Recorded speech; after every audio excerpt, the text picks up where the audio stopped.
Building Facebook ads can be challenging, and especially if you don't know what process to follow. So today I want to dive into the system we use to be able to create Facebook ads that convert, from everything from the research phase to how we write it out, and a couple different processes we follow to write out an ad that bangs and just absolutely crushes it inside of our accounts. So let's get started. As mentioned, everything starts off with research. So research kind of dives into a couple different areas. You have like your brand, you have competitors, and then you just have the niche in general. So some stuff that we really like looking at for the brand is the ad comments. It's one of my favorite places. I found some absolutely amazing winners for our accounts by simply just going and look at the comments in the ads. For example, we had one client that was doing about 5K a day in revenue, and we saw a comment of like a girl tagging another girl in one of the ads and saying like "girls night soon?" ?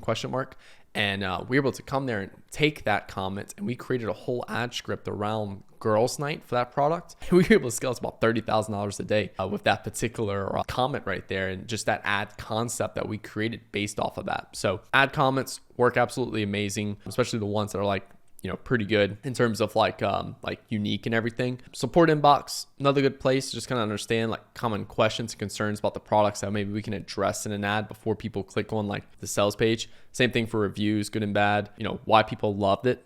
Like, you know, say, especially if someone says something unique you never heard before, you can really go ahead and create that review into an ad. And I'm not saying like we need to go like copy the review and put in an ad. I'm saying like we can create a script around that particular thing that they said in that ad, that review right there. So tag posts on IG has also been good in terms of like understanding how customers are viewing the product, how they're using the product. Also too, as well, just from a perspective of like how the customers are talking about the product, like what's the language they use. That helps a lot right there. Next thing is competitors. I like to look at two competitors that are selling the same product as you, and then also competitors solving the same problem as you. So for example, I run a Facebook ad agency. I run Facebook ads for brands. So like I'll look at other Facebook ad agencies, and then also two people solving the same problem as me. Well, the problem I solve is helping people scale. So I can also look at other different types of agencies that help people scale. Email marketing, Google ads, TikTok, a CRO, these other types of agencies solving the same problem of increasing that money for the business. And you want to look at reviews, good and bad. You want to look at their ad libraries and everything. You can look at like Foreplay, or just go to Facebook ad library itself. Great places to find ads that competitors are running. YouTube, Reddit, just articles on Google and things like that. Really great place as well. Watching a lot of the reviews of the product itself, finding and understanding what people love and hate about it. So that way you can better understand how you need to position yourself in the marketplace. And lastly, it's just community content in general. So for example, like we're advertising a product right now in the gym space. I think I probably spent like 2 hours one day just scrolling on gym TikTok and just watching gym TikTok. Nothing specific to our product, just gym and niche in general, to better understand what's grabbing people's attention, what type of people are in it, what type of people are getting the most attention, what are people doing in the videos and stuff that's getting attention. And I'm just asking myself these types of questions right there. And basically what the goal here is, you want to write down any headlines that grab your attention, words that grab your attention, visuals that grab your attention. You know, what's kind of the commonality between like what people want, like what do people desire, people dream. You know, like if I write like how to scale Facebook ads, and like I put that as a YouTube video, it gets a lot of views, and it's like obviously people want to scale Facebook ads there. They want to make more money. So like that's something right there to kind of look at. What are people struggling with? For example, if it's a gym content you go watch 2 hours of, like what's a common problem that people kind of like struggle with, or at least you observe? What have people tried and failed at? So if I go watch a bunch of gym TikTok content and I see a lot of people making jokes about how the pre-workout is just not strong enough, then maybe I can go try and like make a stronger pre-workout or something like that. Any ad ideas that come to your mind as you research. So as I'm researching, I'll tend to get in that flow state of just like, you know, consuming a lot of ads and content, and I'll start having my own ideas pop in my head. I'm also writing those down. So pretty much have a couple pages of like research and ideas and just headlines, like all of this on a couple pieces of paper. And my goal from here is I want to start actually writing with all that inspiration we have. And I don't really like to say write, I like to say assemble ads. So all of our ads, we assemble them with a bunch of key components. I don't just sit down and write an ad and boom. I kind of take a few key ideas here and there, and then I just assemble them together to make one ad. So just want to keep that in mind. So here's our assembly line. We'll review the research. So I'll go through all my research. And then what I'll do is I'll start writing down ad ideas from all that research. So I spend all my time, go research hundreds of articles and videos. And I spend you should probably easily spend no less than 5 hours a week on research. So just putting that in perspective. And then from there, I want to start going through all that research, all my notes, and I want to start writing down all the ad ideas I have. So, I might pull some of the ad ideas I've already wrote down, might pull some of those headlines that caught my attention, and I'm just writing down those ad ideas. And then the one I like the most, and I'm just going to simply look, what one catches my attention the most, and I'm just going to pick that idea and I'm going to start writing, I'm going to take that idea and I'm just going to start rewriting it as hooks. So maybe the ad idea I have is how to scale Facebook ads in 2024. Well, from there, I'll start writing hooks around that. 5 ways to scale Facebook ads in 2024. New strategy revealed that scales Facebook ads in 2024. How to scale Facebook ads even if you have no credit history. How to scale Facebook ads if you live under a rock. The plain and simple way to scale Facebook ads in 2024. What needs to happen to scale Facebook ads in 2024? How do you know if you can scale your Facebook ads in 2024? How to scale Facebook ads in 2024? I just start writing all these different hooks. And what I'll do is in Breakthrough Advertising, they also give out 33 or 34 different headline patterns. So measure the size of the claim. So I'm 61 pounds lighter. How to scale Facebook ads to a 3x ROAS. Measure the speed of the claim. How to scale Facebook ads in as little as 30 seconds a day. Compare the claim to its unnamed rival. That's actually an interesting one right there. So new Facebook ads strategy scales Facebook ads 6 times faster. Metaphorize the claim. Melts away ugly fat. Ooh, new Facebook ad strategy floats money into your bank account. So just giving you an example right there. And then what I'll do is I'll write down a couple hooks and around that core idea.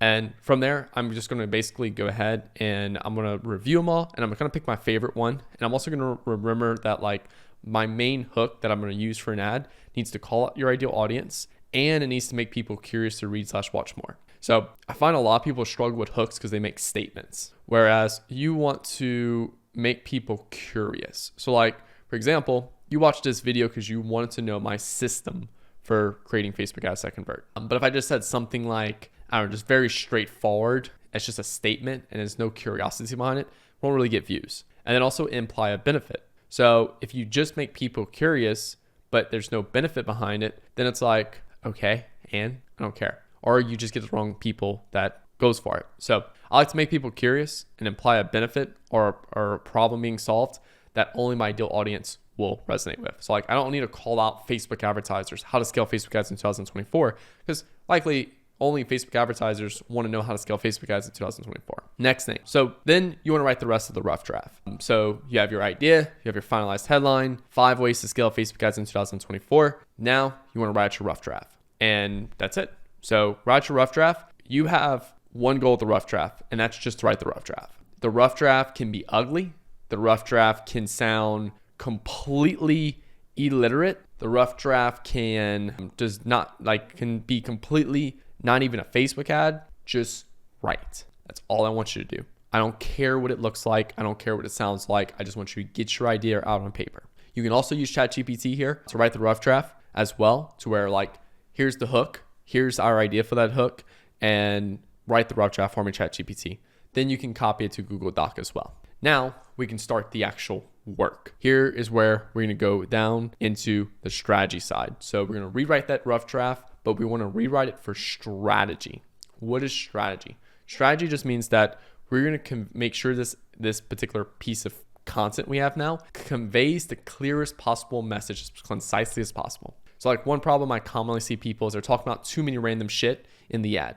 If we're going to want to showcase how to scale Facebook ads in 2024, we want to make sure it only talks about how to scale Facebook ads in 2024. I see people write how to scale Facebook ads 2024, then they start getting into the most random shit. Here's how to write a Facebook ad. Here's how to, do bid caps, unless that's part of the strategy right there. Here's why you need to use Shopify automation to scale Facebook. It's just random shit. And it needs to be a clear, concise message. It needs to appeal to one desire, one persona, one awareness, and one sophistication level. And then what you want to do is you want to make sure that you strengthen the desire for the product with the examples on the next slide I'm going to show you in a second here. So what do I mean by that? So this is part of the strategy rewrite.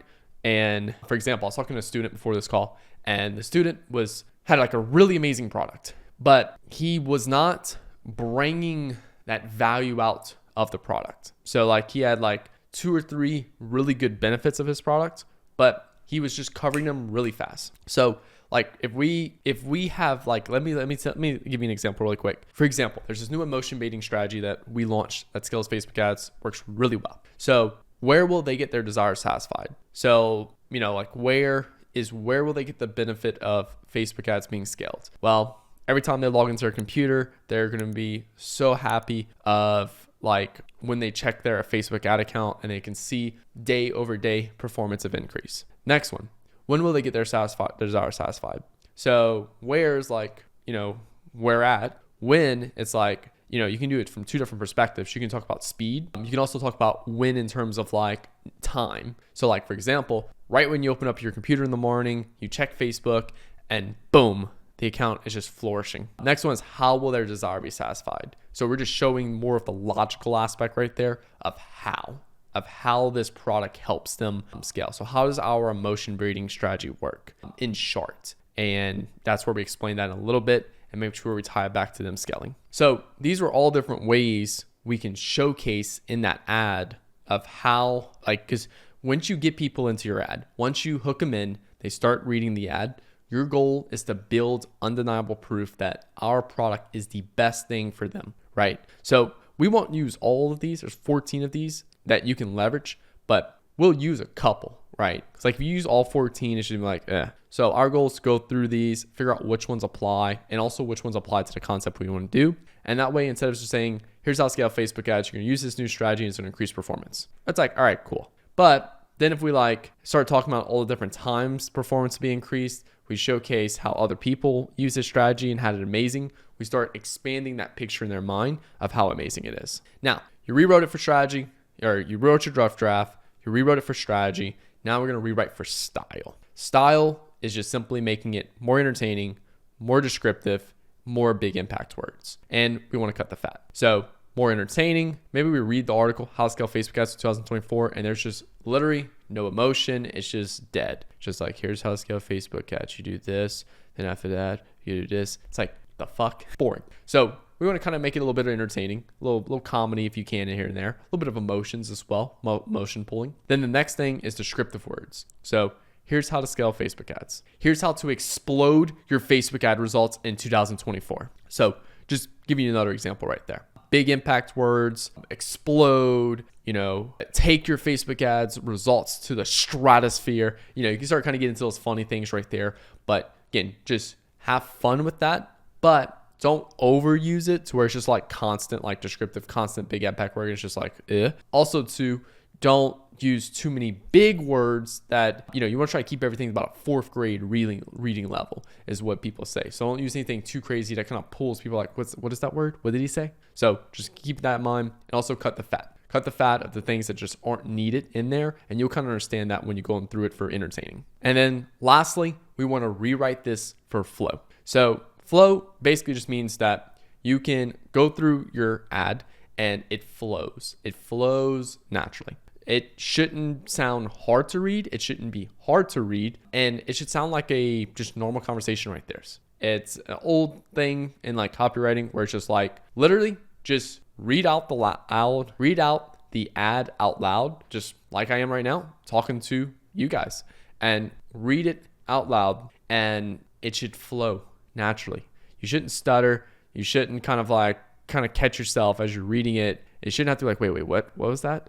It should just naturally. And that's the last rewrite, which is flow. And again, just to like recap of like where all this is applied, this is going to be applied to your body copy. This is going to be applied to the Facebook ad headline. And then this is applied dominantly right here to our creative script, which is our creative script right here. This is a video ad that we produced for one of our clients. And then what we'll do is we'll simply produce this creative script right here, our copywriter will. And then what we'll do is we'll forward this over to our visual creator, which our visual creator then goes ahead and visually articulates this script right here, whether he needs to hire UGC creators, whether he needs to like get something highly produced from the client, or just with content we simply have on file already to be able to visually articulate this. But yeah, and you can see right here, how to cut 5 shots off your handicap. That's the script. And then we have a couple different examples here of visuals that can be leveraged to, like one, it could be hitting a golf ball. Another one could be ball going in the hole, and another one could be golf scorecard without changing your swing, the players swinging the club, introducing Imagine Golf, show off the app on the screen, showing off, scrolling through the app, showing off the lessons. Yeah, so like pretty straightforward right here of like you create the script, and this is what we use to create that script, this whole process right here. And we do this many times a week. On average, we produce 1 or 2 concepts a week per client. We work with about 10 to 12 clients at a time because we like to keep quality over quantity. And we do this every single time we produce a concept. So, one client over the course of a year will produce anywhere between 50 to 100 different ad concepts. And that's going through this whole process 50 to 100 times for one client. A lot of you guys I see, y'all do this once, you don't get it, you don't get a winning ad, and you're like, well, didn't work, I'm not gonna do this again. It's like, look, we have a hit rate of like 10 to 20%. So we'll do this 10 times and we'll expect 1 or 2 ads to take off and really help the business. So just put things in perspective right there. But yeah, guys, hope you all enjoyed this video. Hit that like button, hit that subscribe button for new videos every Monday, Wednesday, and Friday. If you have any questions around me running your ads, click link below, have Nick Theriot run your ads. We help Shopify brands scale from 100K a month to multiple 7 figures a month. We've helped 4 brands now. Love to help you do the next. Also have my monthly mentoring program, which is more private, intimate to get your ads reviewed by me. And then lastly, I have my Facebook ads course, which is 80% marketing fundamentals and 20% of actually how to run Facebook ads, which goes a lot more in depth of all of these key things. And all of that can be found in the comments below. Thank you all so much for watching. My name is Nick Theriot. I'll talk to you guys later. Peace out.